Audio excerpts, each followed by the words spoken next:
वृत्तियां हैं मन की या बुद्धि की, उनकी त्रिगुणात्मिका वो 3 गुणों वाली है।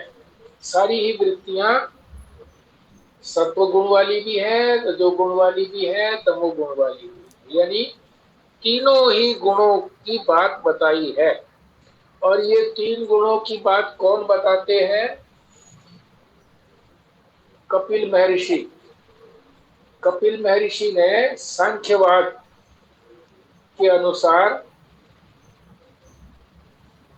3 गुणों का विशेष रूप से व्याख्यान किया है। उसी व्याख्यान को भगवान ने बताया 19वें से लेकर के और 39वें तक।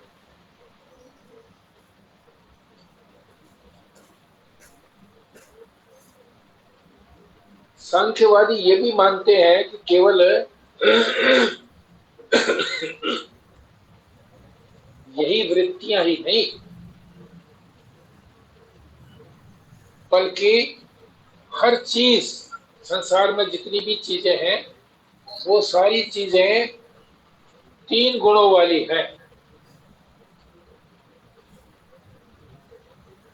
और भगवान ने 3 गुणों का शुरू किया था और कपिल मत के अनुसार शुरू किया था। प्रतिज्ञा की थी कि मैं कपिल मत के अनुसार बताऊंगा। अब केवल सूक्ष्म वृत्तियां ही तो बताई गई है, मानसिक। अब भगवान ये बताएंगे 40वें श्लोक के अंदर कि केवल वही वही नहीं, संसार में जितनी भी सारी चीजें हैं, जहां कहीं भी हैं, सब 3 गुणों को ही ठीक तरीके से बताया गया। अब ये 3 गुणों का इस 40वें श्लोक के अंदर पूर्णाहुति कर रहे हैं कि 3 गुणों का चैप्टर अब 40वें श्लोक में समाप्त हो जाएगा। क्या कह करके समाप्त हो जाएगा कि इतनी वृत्तियां ही नहीं, बल्कि सारे ही पदार्थ संसार के 3 गुणों वाले होते, वो इस 40वें श्लोक में भगवान बता रहे हैं। एक ही श्लोक में बता करके समाप्त करेंगे।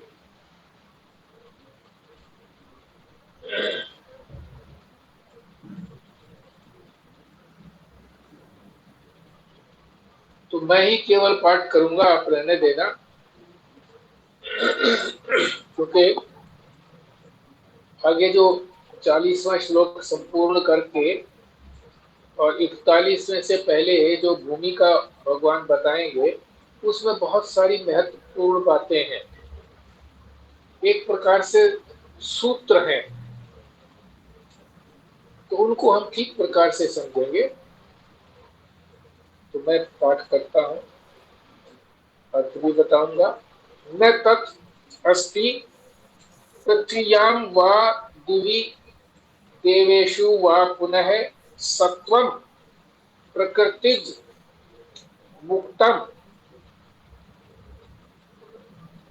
यत् एभि स्यात् त्रिभि गुण है। क्या अर्थ है? पृथ्वी शब्द को ले, आवश्यक नहीं है कि जो जो शब्द दिया हुआ उसी का पहले अर्थ किया जाए। सीधा समझने के लिए पृथ्वी का क्या अर्थ है? जो भी कुछ इस संसार में है, पृथ्वी लोक में है, वो पृथ्वीव्याम, ये अर्थ हो। वाह माने या दिवी, दिवी का अर्थ होता है अंतरिक्ष, उसको क्षितिज भी बोलते हैं और मोटे रूप से आकाश भी कह देते हैं, मगर आकाश तो हमें दिखाई देता है। ये जितने भी यान भेजे जा रहे हैं आजकल, ये अंतरिक्ष में भेजे जा रहे हैं। अंतरिक्ष, उस अंतरिक्ष में हमारे बड़े बड़े सूर्य है, चंद्रमा है और जितने भी हैं, वो सभी वहां पर स्थित हैं अंतरिक्ष के अंदर।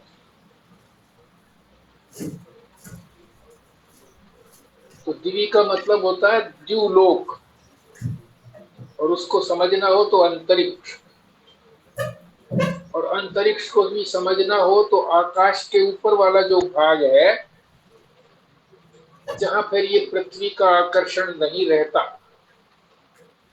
तो वहां उसी ढंग के ये प्रक्षेपास्त्र जो बनाए जाते हैं उसी ढंग के बनाए जाते हैं कि यहाँ की सीमा को पार करके आकाश की, फिर वहां जो पृथ्वी का आकर्षण नहीं रहता है तो उसके अनुसार बनाए जा रहे हैं। ये एक्स्ट्रा जानकारी दी है आपको। तो कहा ये है इस श्लोक में पृथ्वीयाम, यानी इस पृथ्वी लोक के ऊपर, और दूसरा अंतरिक्ष में, और तीसरा जो बता रहे हैं देवेशु, देवलोक में जहां देवता रहते हैं, स्वर्ग आदि, या पुनः का मतलब और कहीं भी।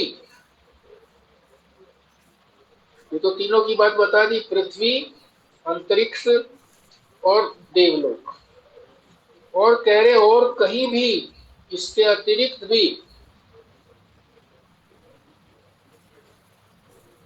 अगली पंक्ति में सत्वम, जो भी व्यक्ति या वस्तु, जो भी वस्तु या व्यक्ति है, वही तो चीजें हैं, या तो व्यक्ति है या वस्तुएं हैं, जिनको भाव पदार्थ कहा जाता है। भाव का मतलब जिनकी एग्जिस्टेंस है। सत्वम,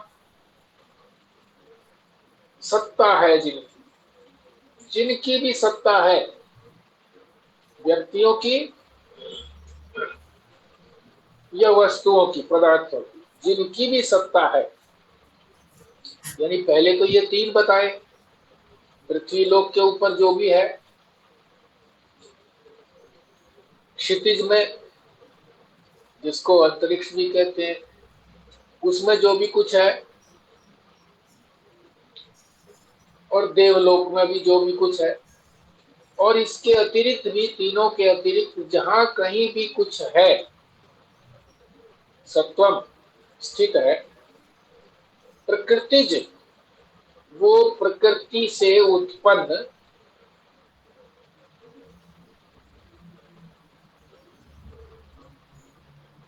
त्रिभी गुण है, तीन गुणों वाला है। यानी समस्त संसार भी, तीनों लोक, पृथ्वी, अंतरिक्ष और स्वर्ग आदि, और जो भी कुछ उसके अतिरिक्त है, सभी जो है वो तीन गुणों वाले, और वो प्रकृति के तीन गुण है। प्रकृति से तीन गुण उत्पन्न हुए हैं, उनसे वो बने हुए, उनसे कोई मुक्त नहीं है। मुक्तम का अर्थ है उनसे कोई रहित नहीं है, उनसे कोई छूटा हुआ नहीं है। यानी सार ये हो गया कि समस्त ब्रह्मांड में प्रकृति के तीन गुण विद्यमान है।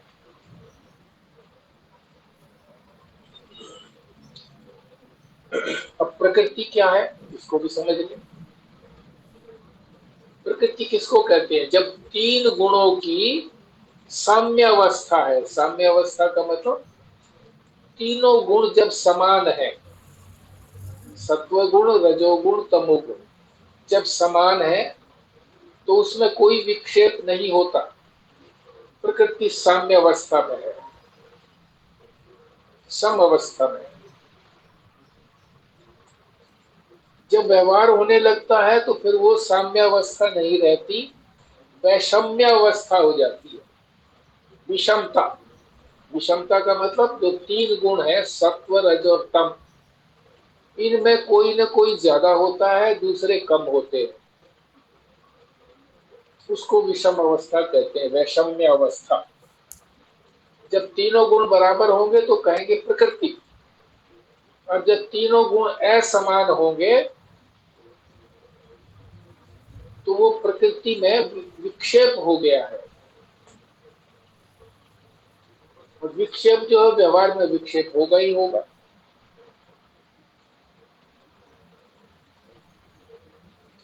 सत्वम की बात आपने समझ ही ली थी कि सत्वम माने जो स्थित है, जो भी कोई चीज स्थित है।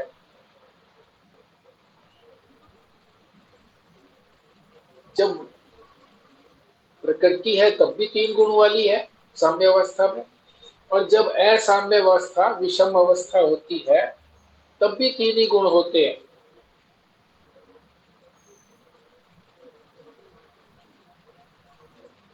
और सत्वम का मतलब है जब स्थिति होती है, जो चीज वास्तव में है, एग्जिस्ट करती है, उसको कहते हैं भाव, यानी है। और अभाव किसको कहते हैं? जब कोई वस्तु नहीं है उसको अभाव कहते हैं।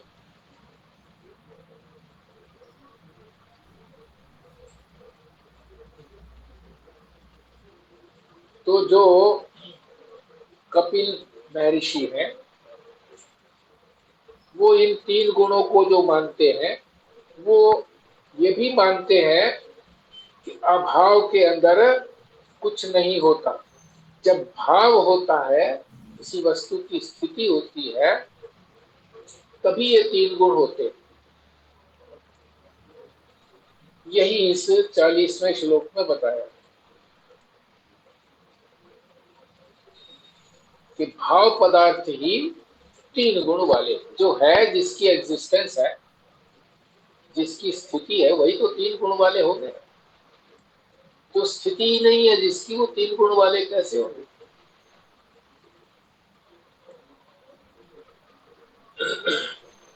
तो ये 40वां श्लोक यहाँ हमारा संपूर्ण हो जाता है केवल 8 पंक्तियों में। और थोड़ा सा जो पहले 4 पंक्तियां थी उसमें कुछ बताया था भूमिका के अंदर, तो ये पूरा हो गया। ये आप लोगों को समझ में आ गया होगा कि प्रकृति किसको कहते हैं। जब प्रकृति तीनों तीनों गुण जिसमें समान होते हैं, और जब ये तीनों गुण विक्षेप में होते हैं, कम ज्यादा होते हैं, तो विषम अवस्था होती है। और ये तीन गुण जो है भाव अवस्था में ही होते हैं। जब प्रकृति में तीनों गुण समान है तब भी तो तीन तीन गुणों वाली है प्रकृति। और जब तीन गुण असमान हो जाते हैं तो भी वो तीन गुणों वाली है। जो चीज एग्जिस्ट करती है वो तीन गुणों में ही एग्जिस्ट करती है, उसके अतिरिक्त नहीं। अब 41वें श्लोक की जो भूमिका है उसको हम ठीक प्रकार से समझेंगे। जो इसी पृष्ठ में 6 पंक्तियों में और अगले पृष्ठ के अंदर आधे पेज के अंदर ये सारी भूमिका बताई है, और ये सारा सार बता दिया है भगवान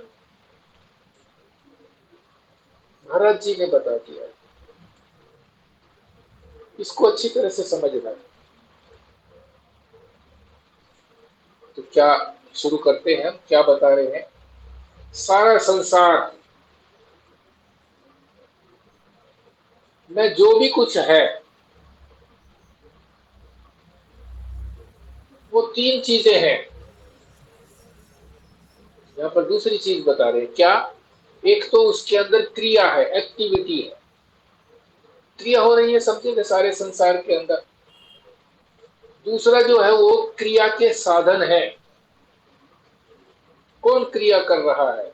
क्रिया का साधन। साधन का मतलब जो जिससे क्रिया हो रही है। एक तो क्रिया हो रही है, एक्टिविटी हो रही है, और एक उसको किन यंत्रों के माध्यम से, जिनको साधन कहते हैं, वो एक्टिविटी हो रही है, वो क्रिया हो रही है, उसको क्या कहते हैं? कारक। एक तो क्रिया, दूसरा कारक। और फिर क्रिया जब करते हैं किसी साधन से तो कोई ना कोई फल तो निकलता ही है। हम कोई काम करते हैं अपने हाथों से तो उसका कोई ना कोई तो परिणाम निकलता है।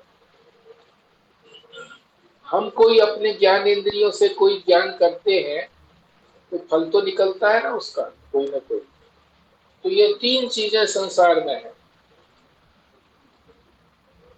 जो कुछ भी संसार में है वो क्या है? क्रिया है एक, क्रिया के साधन है दो, और क्रिया का फल है तीन।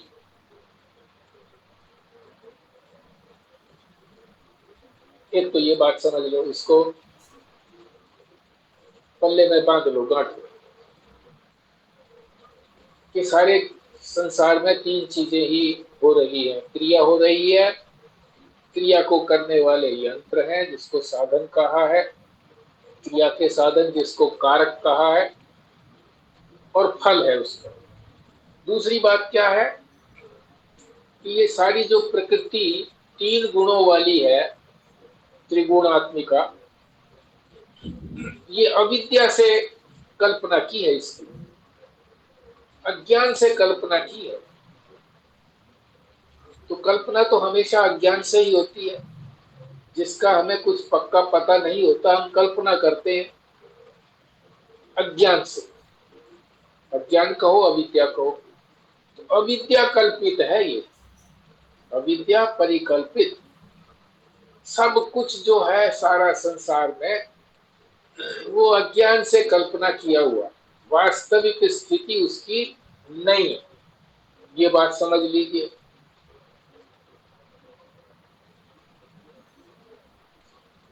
तीसरी बात, दो बातें हो गई। सारा संसार अविद्या से बना है कुछ नहीं। अज्ञान से जो कल्पना होती है वो कल्पना कुछ होती थोड़ा ही है। स्वप्न में जितना भी होता है सब कुछ कल्पना होती है, तो कुछ होता थोड़ा ही है। जगने के बाद कुछ भी नहीं होता, है ही नहीं वहां पे।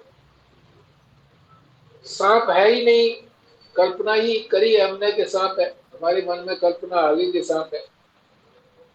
तीसरी बात समझ ले कि ये जितनी भी अविद्या है जो संसार के रूप में प्रकट हुई है, ये सब अनर्थ है। एक होता है अर्थ, एक होता है अनर्थ।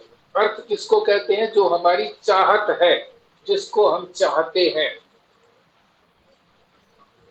और अनर्थ किसको कहेंगे? जिसको हम नहीं चाहते।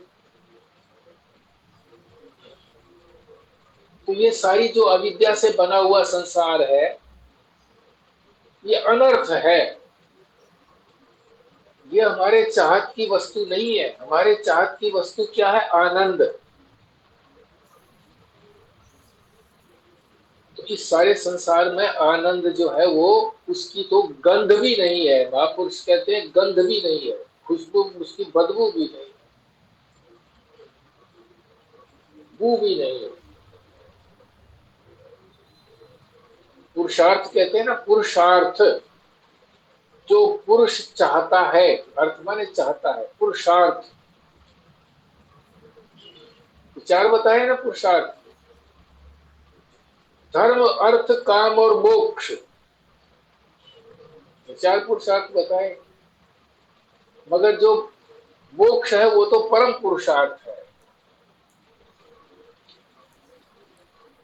वो तो परमात्मा की प्राप्ति कराने वाला है, अपने स्वरूप को ज्ञान कराने वाला है, इसीलिए परम है। मगर ये तीन भी पुरुषार्थ है, धर्म भी, अर्थ भी और काम भी।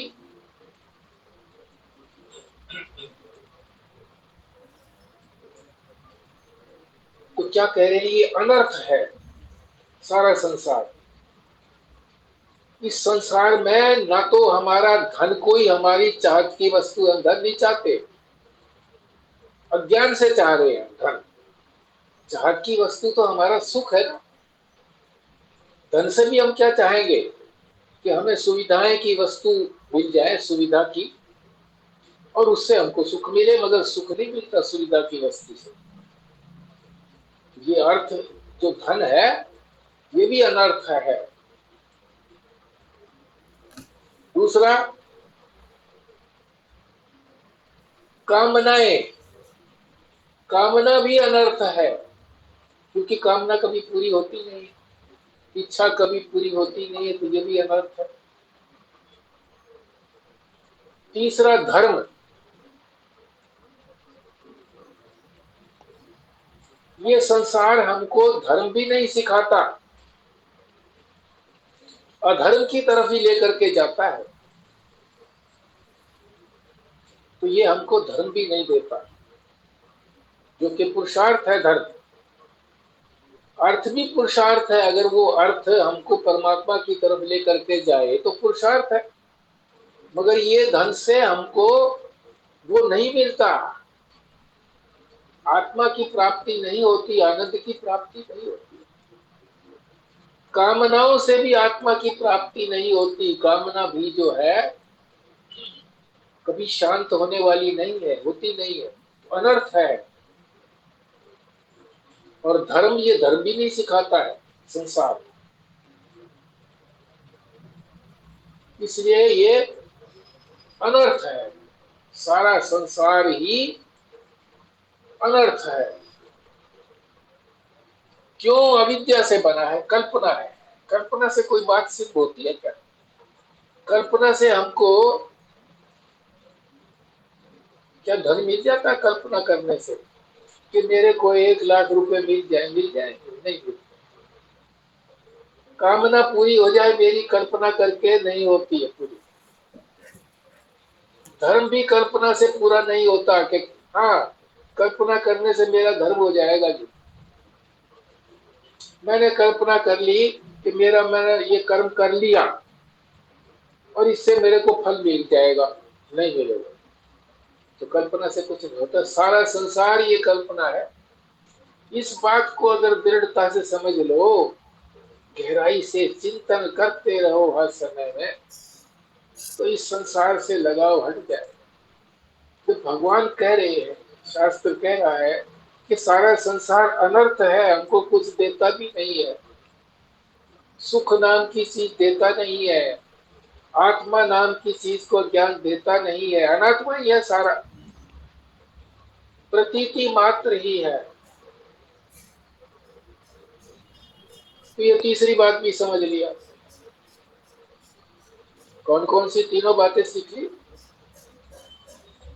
एक तो सारे संसार में क्रिया है, कारक है, कारक माने उसके साधन है, यंत्र। और तीसरा फल। ये एक बात तो ये हो गई, सारे संसार में ये 3 चीजें हैं, क्रिया, कारक और फल। दूसरी बात, ये सारा संसार अविद्या से कल्पना किया हुआ है। अविद्या परिकल्पित। और तीसरी बात, ये सारा संसार जो है ये अनर्थ है, इससे मुझे कोई चाहत की वस्तु प्राप्त नहीं होगी।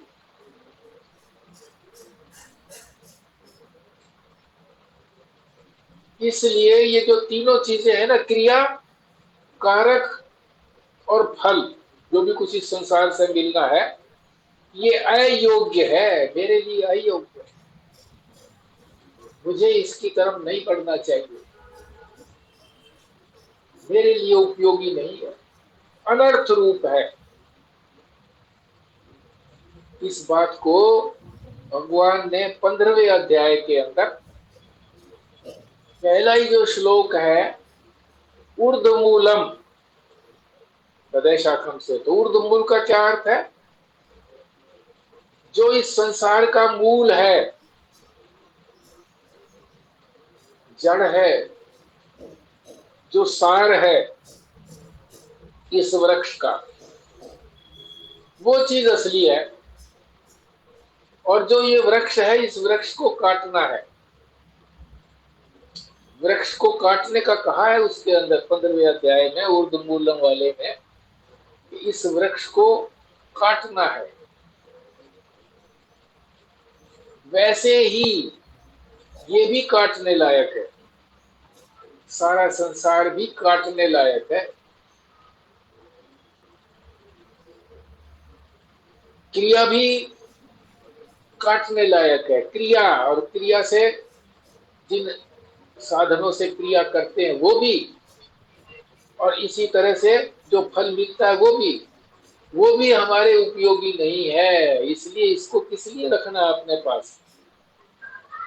जब कोई हम पौधे उगाते हैं, उसके अंदर खरपतवार उग जाती है, जिनको हम चाहते नहीं है पौधे, तो उसको निकाल देते हैं हम सबको। तो इसको निकाल दो, क्योंकि ये अविद्या से हुआ है, अपने आप हो गया है। खरपतवार अपने आप हो जाता है ना, खरपतवार को बोते तो हम है नहीं, बोते तो गेहूं को है, पर उसके साथ कुछ और चीजें भी उग जाती है, उनको निकालते हैं। खुद ही करते हैं ना, हर एक चीज के अंदर जो भी उगाई जाती है, कपास उगाई जाती है, उसमें भी इसी तरह से खरपतवार को निकाल लेते हैं खुरपी से।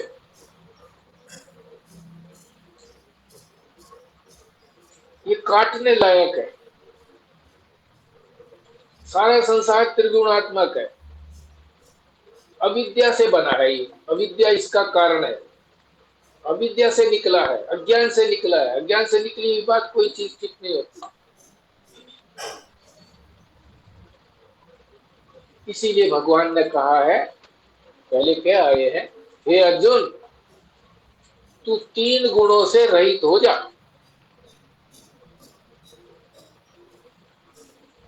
अर्जुन को कहा कि 3 गुणों से अलग हो जा, क्योंकि ये 3 गुण भी जो है ये भी अज्ञान से ही है। ठीक है, ये सारा संसार प्रकृति है, सारी अज्ञानी का है, और क्या।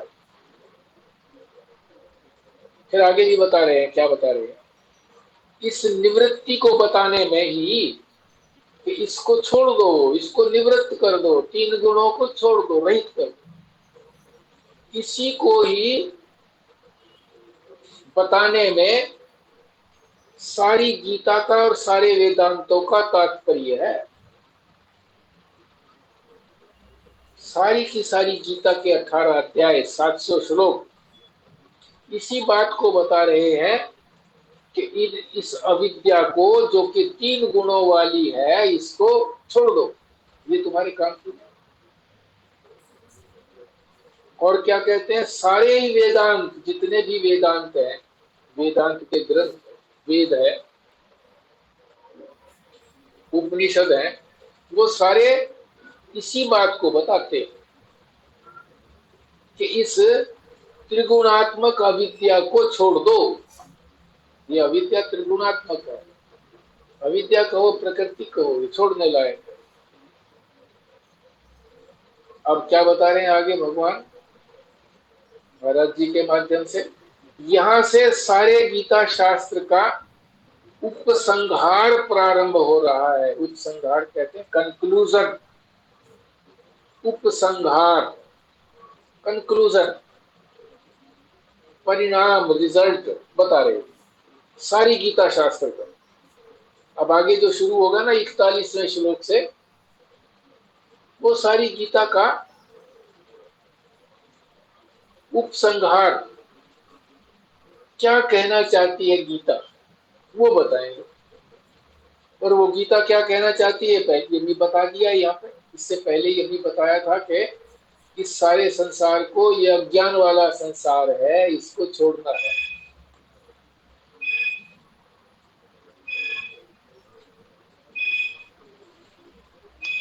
भाई 1 मिनट तेरा विक्षेप है।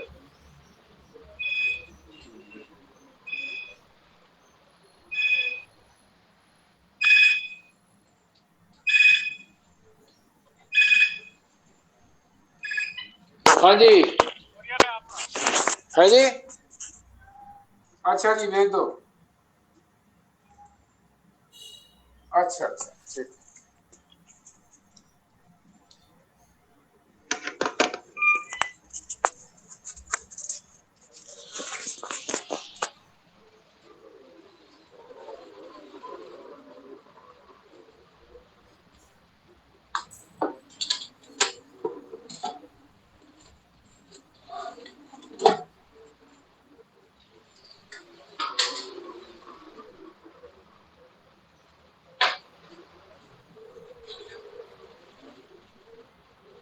इसीलिए तो कहा है ना कि सन्यास के बिना मोक्ष नहीं होता है जी। गृहस्थ में रह करके कर लेंगे जी, कैसे हो जाएगा। गृहस्थी के पास रह करके कर लेंगे जी, कैसे हो जाएगा, नहीं होगा। जब सब प्रकार के कर्म छूट जाएंगे, अपने शरीर के लिए भी कुछ नहीं करना पड़ेगा, तब समझिए ये मोक्ष की प्राप्ति हो सकती। चलो ठीक है। तो सारी गीता का जो प्रयोजन है, प्रयोजन का मतलब है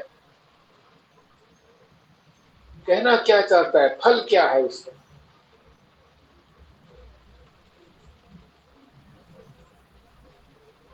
बताया तो पहले भी है, वास्तविक प्रयोजन बता रहे हैं। एक तो होता है ना प्रयोजन, वास्तविक, असली तो बात ये है जी। जैसे कोई किसी के यहाँ जाए, इधर उधर की बातें करे, वो अंत में अपना मकसद बताए कि मैं किस लिए आया हूं। तो असली बात तो उसने अंत में बताई, बाकी तो वैसे ही बात है। और बोल बहुत सी बातें बताई हैं बीच में प्रसंग सहित। जब प्रसंग आ जाता है, कोई रेफरेंस आ जाता है, तो और बातें भी बता देते हैं। भगवान ने बताई है इसमें गीता के अंदर, और बातें भी बताई है। मगर बात क्या बताना चाहते हैं अंत में, वो यही बताना चाहते हैं जो असली प्रयोजन है, असली मकसद है, उद्देश्य है भगवान का इस गीता को बताने में। या उपनिषद है, वो भी यही बात बताते हैं, उनका भी यही मकसद है।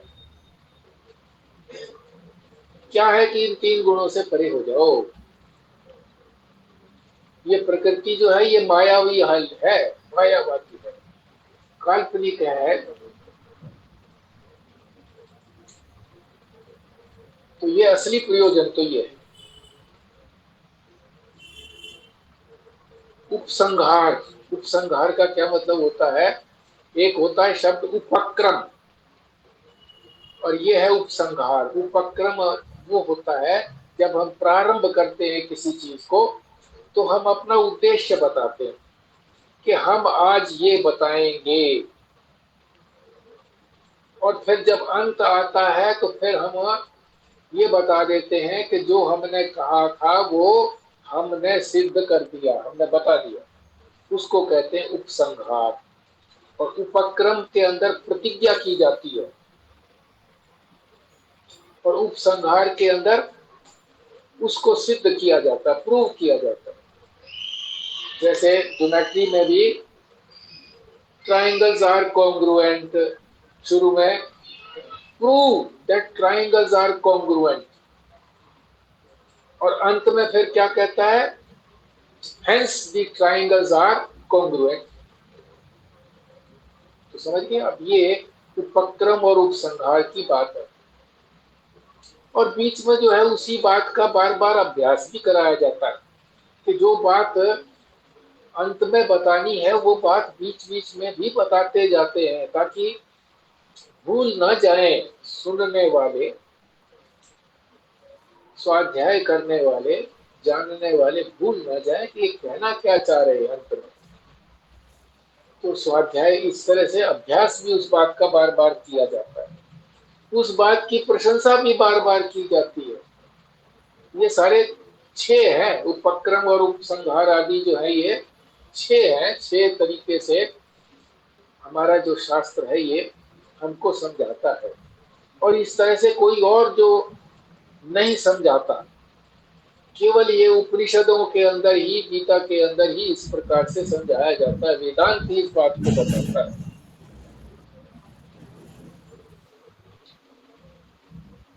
इसको कहते हैं एक वाक्यता। एक वाक्यता का क्या मतलब है? जो पहले वाक्य कहा वही वाक्य को बाद में भी कहा, सिद्ध कर दिया कि जो मैंने पहले कहा था वही मैंने अब अंत में सिद्ध कर दिया। इसको कहते हैं एक वाक्यता।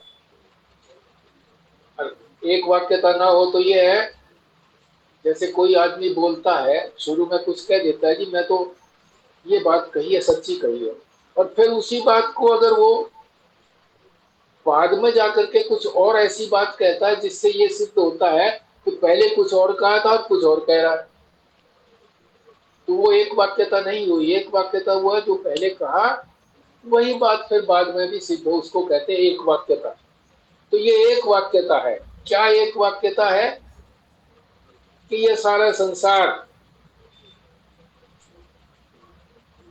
निवृत्ति करने लायक ही है, इसको तो छोड़ना ही है। ये सारा भ्रम रूप है, गीता ये बताती है, सारे वेदांत भी यही बताते हैं, वेद भी यही बताता है, उपनिषद यही बताते हैं। तो फिर करें क्या इसको छोड़ करके? तो कहा पुरुषार्थ करें। वो बताया ना, चार प्रकार का पुरुषार्थ बताया। पुरुषार्थ का मतलब जो पुरुष चाहता है, तो वो चार प्रकार की चीजें चाहता है।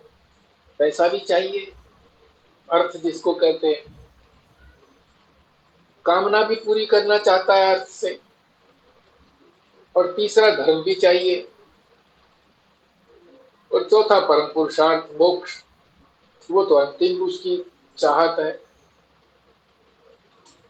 कुछ चाहत तो इनसे भी पूरी होती है, अर्थ से भी पूरी होती है, कामना से भी पूरी होती है चाहत कुछ। क्योंकि इच्छा हुई तो पूरी हो गई, तो कुछ चाहत पूरी हुई। मगर वो चाहत जो है वो अंतिम चाहत को पूरी नहीं करती। अंतिम चाहत तो मेरी हमारी यही है कि हमको आनंद मिले। तो ये तो केवल एक सुख दे देते हैं। और ये सुख भी तभी देंगे जब धर्म से पैसा कमाया जाए, अर्थ कमाया जाए। धर्म से अर्थ कमाया जाए, और अर्थ का जो प्रयोग किया जाए कामना पूर्ति के लिए, वो भी धर्म के अनुकूल कामना पूर्ति की जाए, धर्म के अनुकूल। इसीलिए कहा है कि धर्म नियंत्रित अर्थ और काम, अगर हम उसका धर्म का नियंत्रण रख करके, धर्म का कंट्रोल रख करके अगर हम अर्थ कमाते हैं, पैसा कमाते हैं, और फिर जब कामना पूरी करते हैं पैसे से, वो भी धर्म के अनुसार ही कामना पूरी करें, तो इसका फल उचित है। नहीं तो उचित नहीं है। संसार तो ऐसे नहीं करता। ये बात तो शास्त्र ही बताता है। तो ये पुरुष कौन करता है इस बात को? ये बताया कि भाई जब ये सारी चीजें बता दी, तो हम क्या करें? संसार को छोड़ने की बात कही है कि संसार को तो काटना ही है।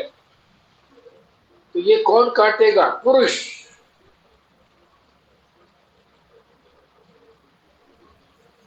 तो वो क्या कर्म करे फिर? क्या कर्म करे? जिस कर्म के अनुसार वो पैसा कमाए, कामनाओं की पूर्ति करे, और धर्म का पालन हो, धर्म के अनुसार कामनाओं की पूर्ति हो, तो क्या कर्म करे? किस किस कर्म को करे?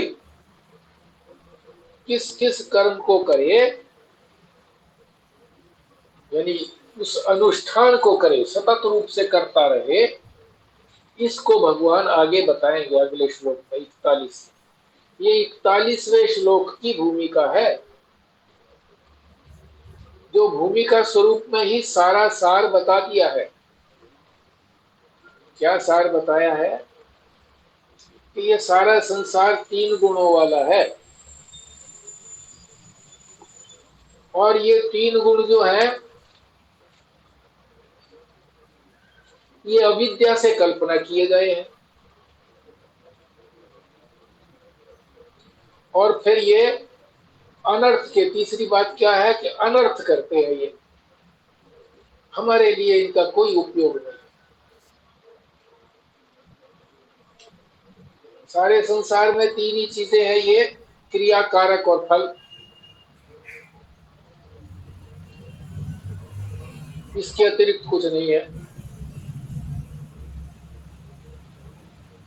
ये क्रिया भी अनर्थ है, क्रिया करने के यंत्र भी अनर्थ है, और फल भी इससे जो मिलता है वो भी अनर्थ है। सारी चीजों का अनर्थ बता दिया कि अनर्थ है। और इस बात को जो है 15वें श्लोक के पहले श्लोक में ऊर्ध्व मूलम से बता भी दिया कि इसको तो काटना है, छोड़ना है इसको। और सारे वेदांतों का और सारी गीता का तात्पर्य ही यही है, मकसद ही यही है बताने का भगवान का, 700 श्लोकों के अंदर, 18 अध्यायों के अंदर, कि इसको छोड़ दो। और फिर छोड़ दो तो करे क्या पुरुष? जो पुरुषार्थ करता है उसी को पुरुष कहते हैं। तो पुरुषार्थ क्या करना है वो आगे 41वें श्लोक से अंत तक ये हमें बताएंगे कि हमें करना क्या। तो इसलिए बड़ा महत्वपूर्ण ये जो भूमिका थी वो भी महत्वपूर्ण रही, और आगे जो आगे बताएंगे भगवान ये भी बड़ी महत्वपूर्ण रहेगी। यद्यपि बीच बीच में बता भी चुके हैं भगवान पिछले अध्यायों के अंदर। तो ये हमारा संपूर्ण हुआ जी। अब आप जो है ना आप शंका करिए, इसी के लिए शंका के लिए ही इतना समय आपके लिए छोड़ा है। हाँ जी।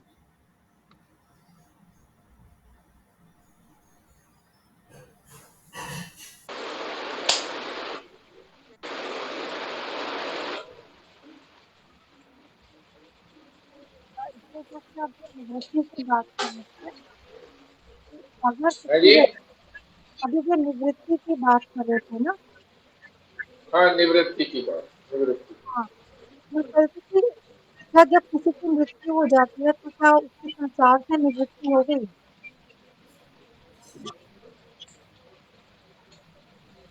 हाँ जी, बोलिए आप लोग कौन बोलते हैं?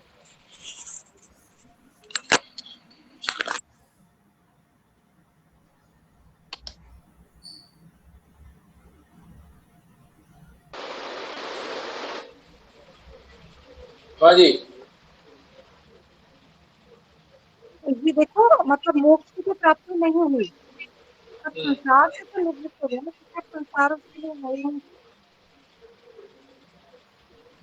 फिर कहाँ आओगे? संसार में ही तो आना है फिर। मुक्ति कहाँ हुई? निवृत्ति कहाँ हुई? संसार निवृत्त कहाँ हुआ? एक कुत्ता पीछे लगा हुआ है? उसको तुमने एक डंडा मार के भगा दिया है? थोड़ी सी दूर चला गया, फिर आपके पीछे पड़ा हुआ है, तो कहाँ निवृत्त हुआ? छोड़ा कहाँ? ये पीछे पड़ा हुआ है संसार।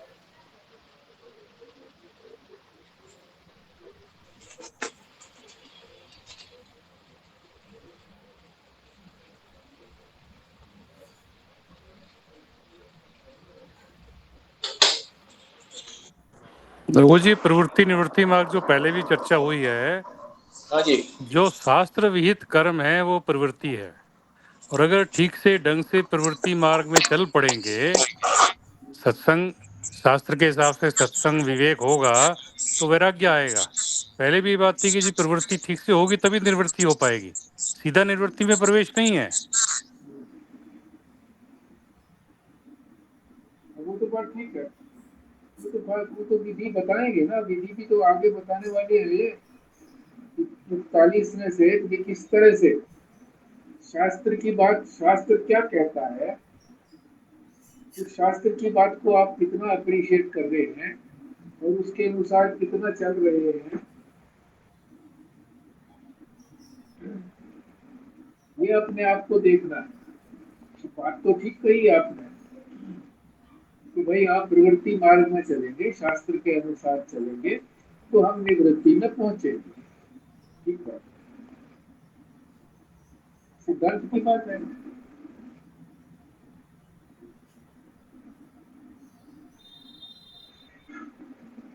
पर पहले इसको ये तो समझ लें कि ये संसार जैसे बताया है कि संसार किस तरह का है। तीन चार चीजें जो इसकी बताई है कि इसके अंदर तीन ही तो चीजें हैं, इनके बारे में भी तो प्रश्न आना चाहिए ना। क्रिया, कारक और फल, इस संसार में इसके अतिरिक्त और कुछ नहीं है। दूसरा ये कि अविद्या से बना है ये भी समझ में आना चाहिए कि अविद्या से बनने का मतलब क्या है। और फिर ये अनर्थ है सारा, समझ में तो आए ना पूरी तरह से। अगर समझ में आ गया तो बात ठीक होगी, निवृत्त हो गया। तो ये हटाने से हटेगा थोड़ा, ये वो तो समझना भर है बस। ये पता लग जाए कि कितना मेरे पीछे नहीं लगा हुआ, ये तो कोई लकड़ी ही मेरे साथ चिपक गई थी कोई चीज ऐसी चिपक गई थी तो मुझे ये लगा कुत्ता मेरे पीछे पड़ा हुआ, मेरा पजामा पकड़ लिया उसने। ऐसे समझना है, समझ नहीं है तो बात खत्म हो गई।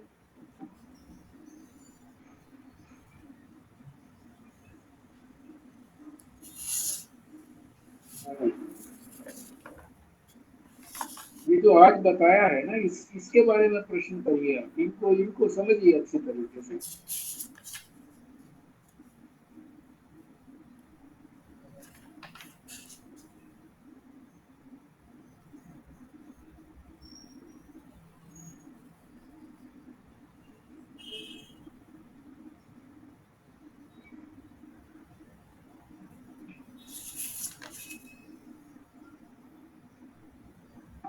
ये अविद्या से किसने कल्पना करी, कहा ना कि अविद्या से बना है संसार। ये किसकी कल्पना है, ये भी तो पता लगना चाहिए। क्या मैंने कल्पना करी है, बताओ। ये प्रकृति में जो हलचल हुई, जो अन इम्बैलेंस हुआ उसकी वजह से।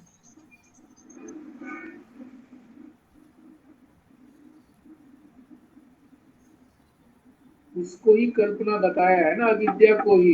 अविद्या परिकल्पित है, उसकी हलचल की बात तो समझाई गई है कि हलचल होती है तब ये सारा व्यवहार होता है, क्रियाएं होती है। कल्पना कल्पना किसकी है, ये प्रकृति की कल्पना किसने करी? परमात्मा ने। परमात्मा ने करी, ठीक बात है। मैं क्या कल्पना करूंगा, मैंने कोई कल्पना करने से, मेरे कल्पना करने से कोई पहाड़ बन गया, नदी बन गई क्या, पेड़ पौधे बन गए क्या, बीज बन गए क्या, मनुष्य मेरी कल्पना से बन गया क्या? कोई भी पदार्थ मेरी कल्पना से तो बना नहीं, परमात्मा की कल्पना है।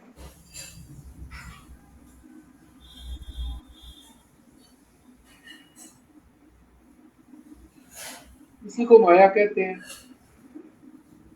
वो जो अविद्या है ये माया ही तो है, परमात्मा की माया है।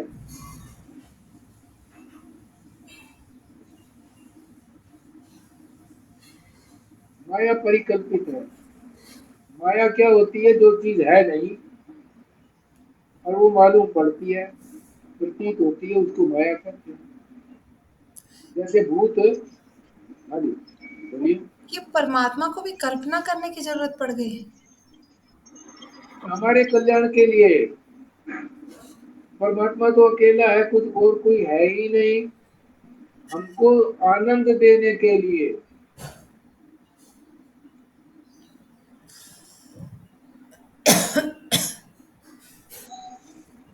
एक मिनट भाई, एक मिनट।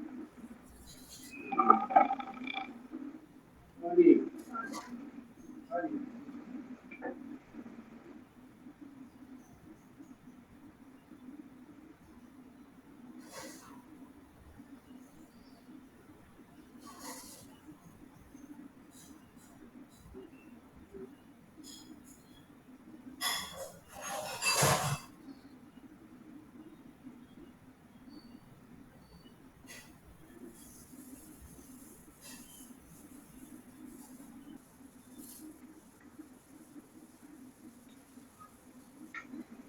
जो कुछ भी परमात्मा ने बनाया है वो हमारे कल्याण के लिए बनाया है।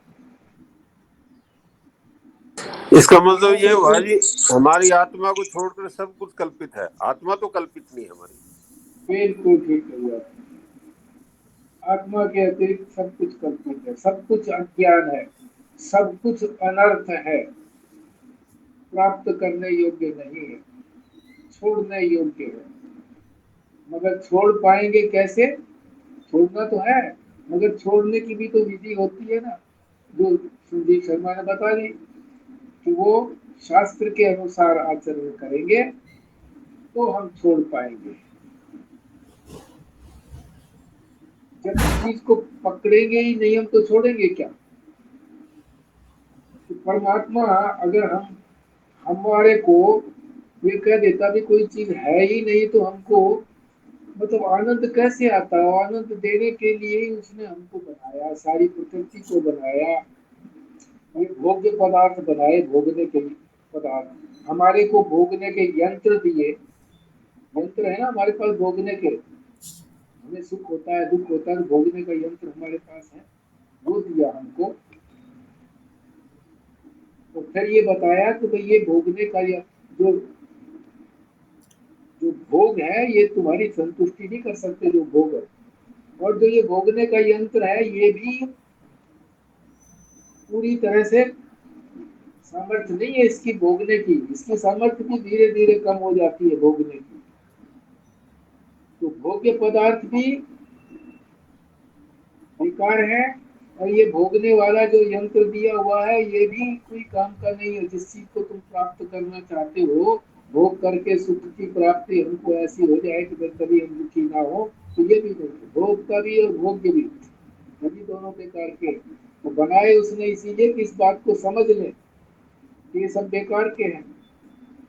मगर कब बेकार के हो जाएंगे?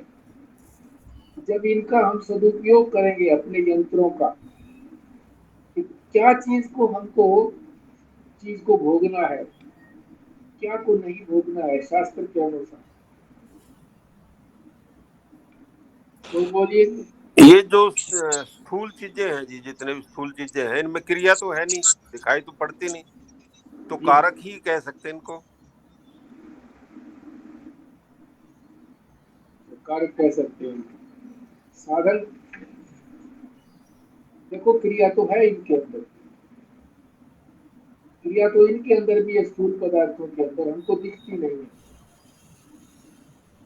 प्रत्येक परमाणु, ये विज्ञान वाला सिद्ध करता है कि प्रत्येक परमाणु के अंदर प्रोटॉन न्यूट्रॉन और इलेक्ट्रॉन, इलेक्ट्रॉन प्रोटॉन जो है वो घूमते हैं, ऐसे ही बताया है शायद, अगर गलत बताया हो तो आप सुधार लेना इसको।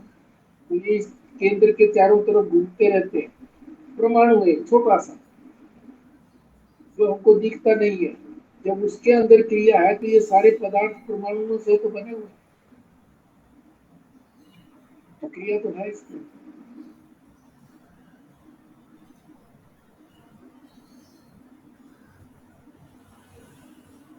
ये जैसे आत्मा में कोई क्रिया नहीं है। हाँ जी।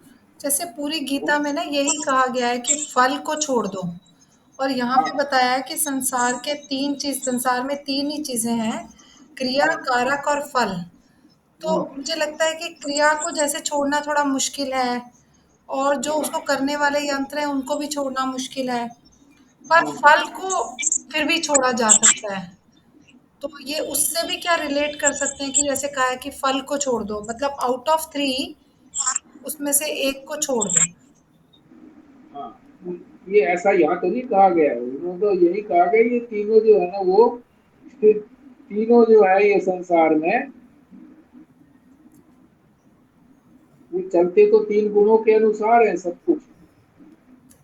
पर ये भी जो फल हम चाहते हैं वो नहीं है। फल तो देते हैं ये, फल छोड़ने की बात कही है तो छोड़ने का मतलब तो यही हुआ ना कि इसको भी छोड़ना है, फल को भी, फल को भी छोड़ेंगे, फिर उसके बाद इन साधनों को छोड़ेंगे हमारे जो यंत्र हैं, और फिर उसके बाद क्रिया भी नहीं होगी, क्रिया को भी छोड़ देंगे। इसीलिए तो कहते हैं कर्तापन भोक्तापन छोड़िए। कर्तापन और भोक्तापन अगर हमारा निवृत्त हो गया, छूट गया, तो हम मोक्ष की प्राप्ति हो गई। हम तो इसी में लगे रहते हैं, कर्म में ही लगे रहते हैं। तो यहाँ तो ये बात नहीं कही गई, ये तो बात ठीक है कि सरल है ये, इन दोनों की अपेक्षा ये सरल है। फल छोड़ो।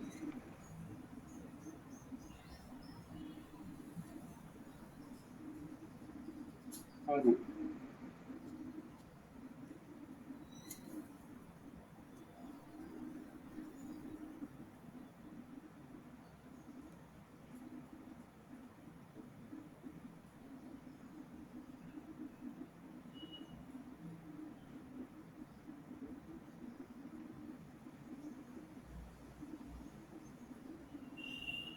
अज्ञान से, अविद्या से जो भी चीज होती है दुखदायी होती है कि नहीं होती है?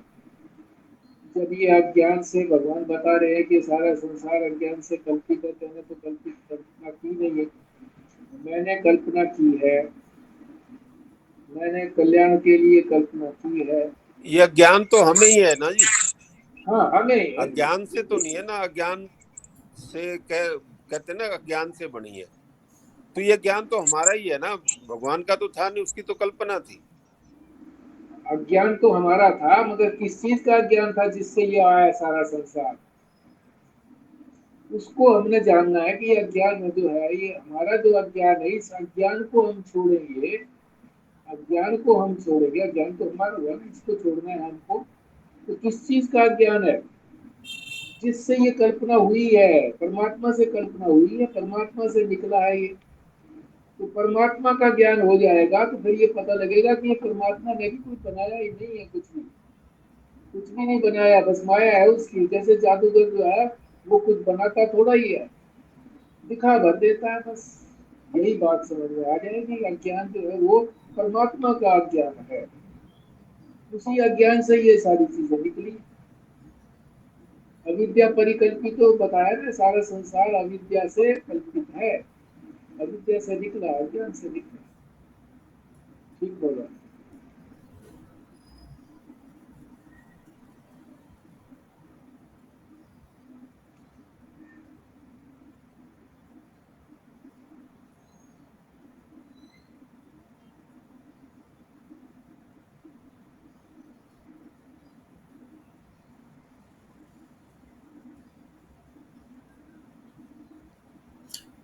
कितना मसाला है, बोलिए।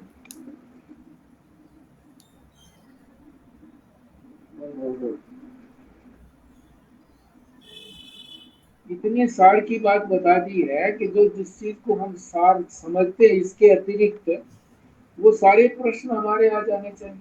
जिस चीज को हम सार समझते हैं, इनको छोड़ करके कैसे कैसे हो गया, 700 श्लोकों के अंदर, सारे वेद के अंदर, सारे उपनिषदों में यही बात बताई गई है। बाकी बात का कोई उपयोग नहीं, उपयोग समझना चाहिए कि उपयोग कब है और कब नहीं है।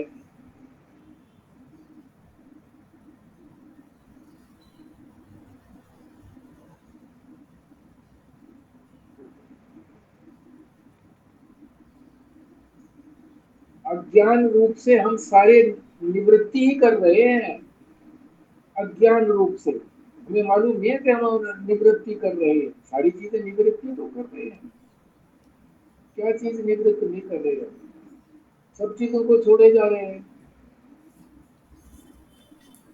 बचपन छोड़ा, जवानी छोड़ी, बुढ़ापा छोड़ेंगे। बचपन की मान्यताएं छोड़ी, जवानी की मान्यताएं छूट रही है। बचपन में जिस चीज को सुख समझते थे वो सुख नहीं रहा,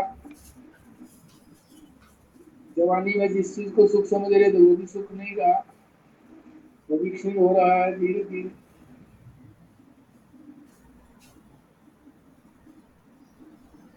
मकान तो बनाया सारी है, चीजें ये तो सारी चीजें अनुभव करते हैं, ये हम रोज ही करते हैं, रोज चेंजेस करते हैं, मगर उसका रोज अनुभव करते जो हैं। है वो प्रकाशित नहीं होता। उस हाँ। अनुभव से हम परिणाम तक पहुंच करके वहां स्थिर नहीं रह पाते, ये बात ठीक। रोज अनुभव करते हैं। अरे जब निकालना ही था, खाया पिया तो खाया ही क्यों भाई, ऐसे बोल दो तुम बोलोगे।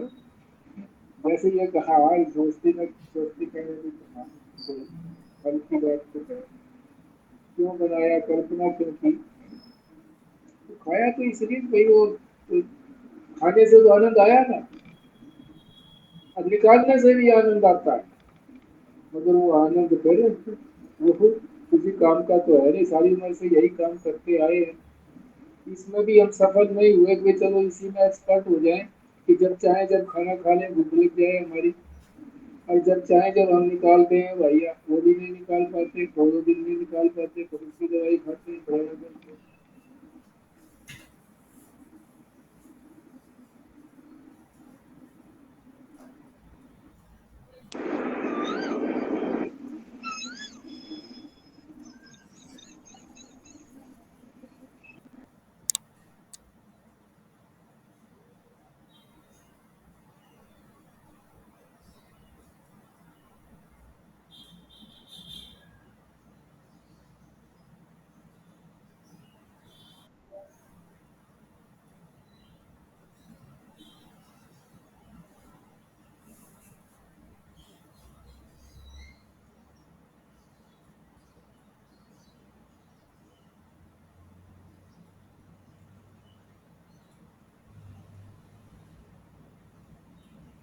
बोलिए,